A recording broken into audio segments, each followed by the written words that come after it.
২০২৫-২৬ অর্থ বছরের বাজেট নিয়ে রাজ্য বিধানসভায় আজ থেকে আলোচনা শুরু হয়েছে। আজ বিধানসভার দ্বিতীয়ার্ধে বাজেট নিয়ে আলোচনায় অংশ নেন বিরোধী দলনেতা জিতেন্দ্র চৌধুরী। তিনি সারা দেশের প্রেক্ষাপটে রাজ্য বাজেট নিয়ে আলোচনা করেন।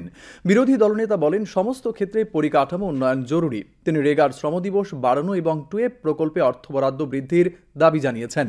বিরোধী দলনেতা মানব সম্পদের উন্নয়নে সরকারকে সবচেয়ে বেশি অগ্রাধিকার দিয়ে কাজ করার পরামর্শ দিয়েছেন।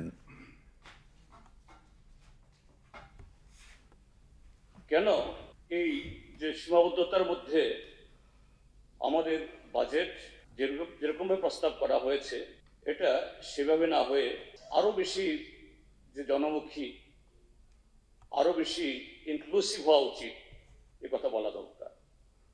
আজকে স্বাধীনতার 7.5 দশক বাদে আমরা মহাকাশে লোক পাঠিয়েছি, অনেক বিকাশ হয়েছে, তো হবেই, কিন্তু dependence upon the primary sector, agrarian sector, in terms of our number of population, তখনও যা ছিল আজকেও প্রায় সেই জায়গাতে।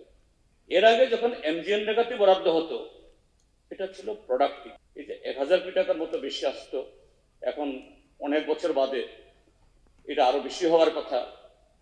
এটা প্রোডাক্টিভ, অর্থাৎ আমাদের সম্পদ তৈরি করার জন্য এই টাকাটা খরচ হতো, গ্রামে আরো সম্পদ তৈরি হতো, কৃষকের হাতে আরো বেশি আয় যেত, গ্রামীণ বাজারে তার ফ্লো হতো, তার চেহারা অন্যরকম হতো। আজকে এই দিক থেকে এই ডিক্লাইন